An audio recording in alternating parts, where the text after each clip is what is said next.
আজ সাক্ষাৎ করবেন ডোনাল্ড ট্রাম্প। ইরানে মার্কিন হামলার উদ্দেশ্য সরকার বদল করা নয়, এমনটাই মন্তব্য করেছেন পেন্টাগন। আওয়ামী বিএনপি একই চরিত্রের, মুফতি ফয়জুল করিম। সাবেক এমপি সাবিনা আক্তার তুহিন গ্রেপ্তার। এতক্ষণ শুনছিলেন সংবাদ শিরোনাম, এবারে বিস্তারিত।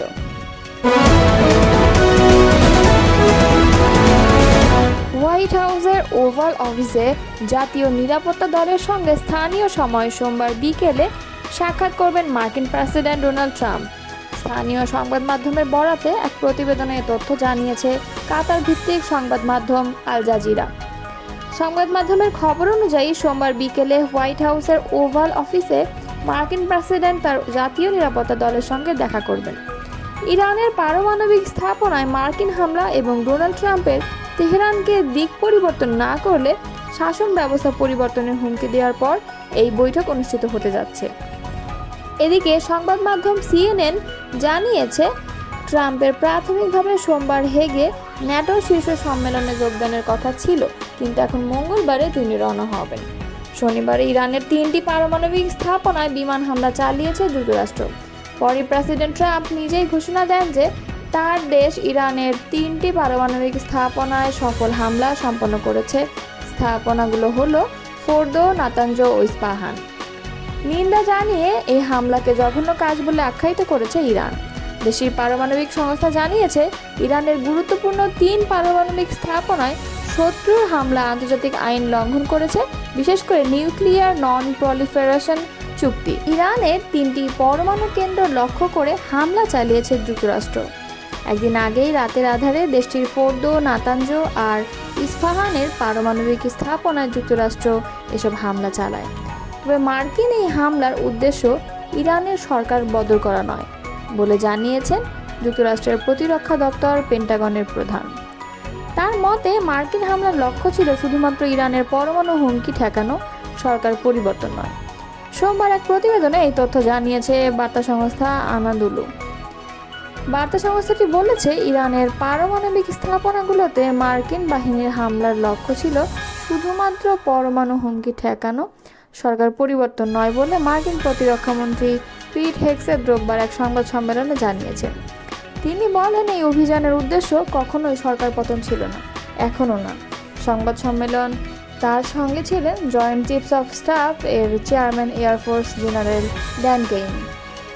এর আগে প্রেসিডেন্ট ডোনাল্ড ট্রাম্পের অনুমোদনে মার্কিন বাহিনী ফোর্দো, নাতানজ ও ইস্পাহান এ অবস্থিত ইরানের 3টি গুরুত্বপূর্ণ পারমাণবিক স্থাপনাকে লক্ষ্য করে নির্ভুল ও পরিকল্পিত হামলা চালায়। হেগসেট বলেন, এই হামলা যুক্তরাষ্ট্র ও মিত্র ইসরায়েলের স্বার্থ রক্ষা এবং আমাদের সেনাদের সুরক্ষা নিশ্চিত করতে চালানো হয়েছে। তিনি বলেন, ইরানের পারমাণবিক কর্মসূচিকে কার্যত ধ্বংস করে দেওয়া হয়েছে। তিনি এটিকে দুঃসাহসী ও বুদ্ধিদীপ্ত পদক্ষেপ হিসেবে বর্ণনা করে বলেন, এটি প্রমাণ করেছে যুক্তরাষ্ট্রের হুমকি কেবল কথা নয়, কাজেও রূপ নয়। হেগসেট নিশ্চিত করেন, হামলার লক্ষ্য ইরানি সেনা বা জনগণ ছিল না, কেবলমাত্র ইরানের পরমাণু সক্ষমতাকে ধ্বংস করাই ছিল উদ্দেশ্য। ইরানের 3টি পরমাণু কেন্দ্র লক্ষ্য করে হামলা চালিয়েছিল যুক্তরাষ্ট্র। পশ্চিম এশিয়ার এই দেশটিতে মার্কিন ওই হামলার পরপরই আন্তর্জাতিক বাজার বেড়ে গেছে তেলের দাম। অবশ্য ইরানে হামলার ফলে যে এমন কিছু ঘটতে পারে তার পূর্বাভাস আগেই পাওয়া গিয়েছিল অনেকটা। সোমবার এই তথ্য জানিয়েছে ব্রিটিশ সংবাদ মাধ্যম বিবিসি। সংবাদ মাধ্যমটি বলেছে, যুক্তরাষ্ট্রের হামলার পর এনার্জি মার্কেট আবার খুলেছে এবং এর সঙ্গে তেলের বাজার দেখা গেছে তাৎক্ষণিক প্রভাব। ব্রেন্ট ক্রুড নামে পরিচিত আন্তর্জাতিক মানদণ্ডের অপরিশোধিত তেলের দাম শুরুর লেনদেন 3% বেশি বেড়ে ব্যারেল তেলের দাম 79 মার্কিন ডলারের উপরে উঠে গেছে। বিশ্লেষকরা আগেই পূর্বাভাস দিয়েছিলেন, ইরানের উপর যুক্তরাষ্ট্র ইসরায়েলের আক্রমণের ফলে তেল সরবরাহে ব্যাঘাত ঘটার আশঙ্কায় বাজারে অস্থিরতা বাড়বে, আর সেই আশঙ্কায় এখন বাস্তবে রূপ নিচ্ছে। বিশেষ করে মধ্যপ্রাচ্যে সংঘাতের কারণে হরমুজ প্রণালীতে জাহাজ চলাচল ব্যাহত হওয়ার আশঙ্কা রয়েছে, কারণ এখান দিয়ে বিশ্বের প্রায় 1/3 তেল রপ্তানি হয়ে থাকে। এদিকে এশিয়ার শেয়ার বাজারগুলো কিছু সময়ের মধ্যেই খুলবে এবং আশঙ্কা করা হচ্ছে তেলের দামের এই ঊর্ধ্বগতি এবং ভূ রাজনৈতিক উত্তেজনা এশিয়ার বাজারেও প্রভাব ফেলতে পারে। ইসলামী আন্দোলন বাংলাদেশের সিনিয়র নায়েবে আমির মুফতি সৈয়দ মোহাম্মদ ফয়জুল করিম বলেছেন, আওয়ামী বিএনপি একই চরিত্রের, এদের কথা ও কাজ একই ধারার। দেশের জালেমের পরিবর্তন হয়েছে, কিন্তু জুলুমের পরিবর্তন হয় নাই। শপথ ছাড়াই চেয়ার দখল করা, বিচারকদের উপর চাপ প্রয়োগ করার কাজও হচ্ছে। একই অপরাধের কারণে আওয়ামী লীগ দোষী হলে বিএনপিও দোষী হবে। রোববার লালমনিরহাটের কালেক্টর মাঠে অনুষ্ঠিত এক বিশাল গণসমাবেশে প্রধান অতিথির বক্তব্যে তিনি এসব কথা বলেন। তিনি বলেন, ইসলামের বিরুদ্ধে অব্যাহত অপপ্রচারের কারণে মানুষের মধ্যে ভুল ধারণা জন্মেছে, ইসলাম সম্পর্কে মানুষের মধ্যে ভীতি তৈরি করা হয়েছে। অথচ ইসলাম ক্ষমতায় আসলে মানুষ মুক্তি পাবে। ইসলাম তো অসহায় মানুষের জন্য, বিধবাদের জন্য, মিসকিনদের জন্য, সাধারণ মানুষের জন্য ইসলাম। তিনি বলেন, পুঁজিবাদী অর্থনীতি মানুষকে মুক্তি দিতে পারে না, তারা ধনীকে ধনী বানায় আর গরিবকে গরিব বানায়।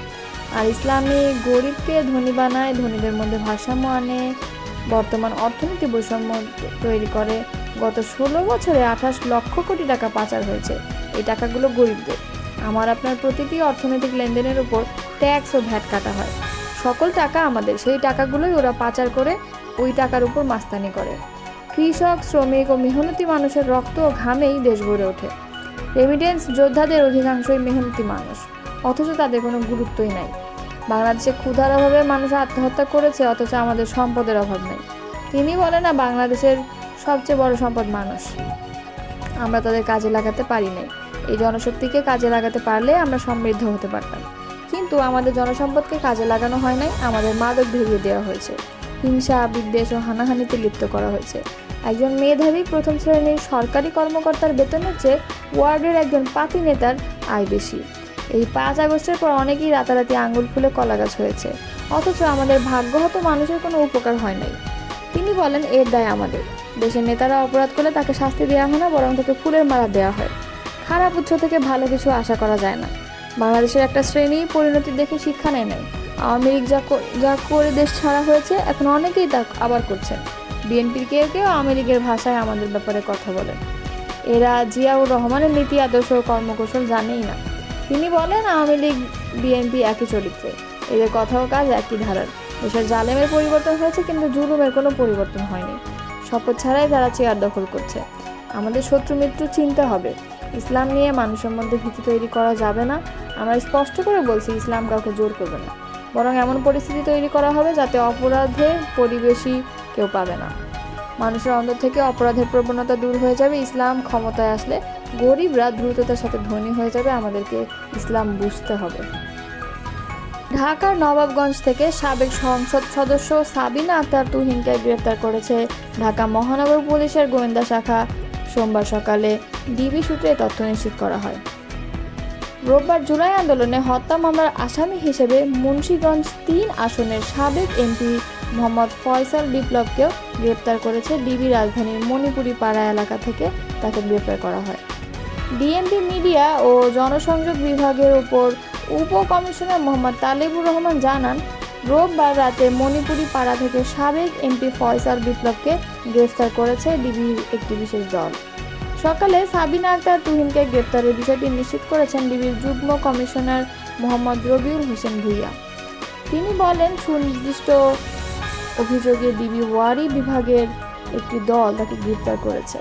ডিবি সূত্র জানায়, সাবিনা আক্তার তুহিনের বিরুদ্ধে একাধিক অভিযোগ রয়েছে, যার মধ্যে দুর্নীতি, রাজনৈতিক সহিংসতা, উস্কানি ও সরকারের বিরুদ্ধে ষড়যন্ত্রমূলক কর্মকাণ্ডে সংশ্লিষ্টতার অভিযোগ রয়েছে। এসব অভিযোগের ভিত্তিতেই তাকে নবাবগঞ্জ এলাকা থেকে গ্রেপ্তার করা হয়। তুহিন ও বিপ্লব দুজনেই একটি সাম্প্রতিক রাজনৈতিক সহিংসতা ও হত্যা মামলায় সন্দেহভাজন হিসেবে আইন শৃঙ্খলা বাহিনীর নজরদারিতে ছিলেন। বিশেষ করে ফয়সাল বিপ্লবের বিরুদ্ধে চলমান জুলাই আন্দোলনের সময় সহিংসতা ও হত্যাকাণ্ডে প্রত্যক্ষ ভূমিকা থাকার অভিযোগ রয়েছে। এই গ্রেপ্তারকে কেন্দ্র করে সংশ্লিষ্ট রাজনৈতিক মহলে উত্তেজনা সৃষ্টি হয়েছে। গ্রেপ্তারদের আইনজীবীরা বলছেন, এটি রাজনৈতিক প্রতিহিংসা। ডিবি কর্মকর্তারা জানিয়েছেন, গ্রেপ্তারকৃতদের রিমান্ডে নিয়ে জিজ্ঞাসাবাদ করার আবেদন করা হবে এবং তদন্তে পাওয়া তথ্য অনুযায়ী আরও অভিযুক্তদের গ্রেপ্তার অভিযান চালানো যাবে।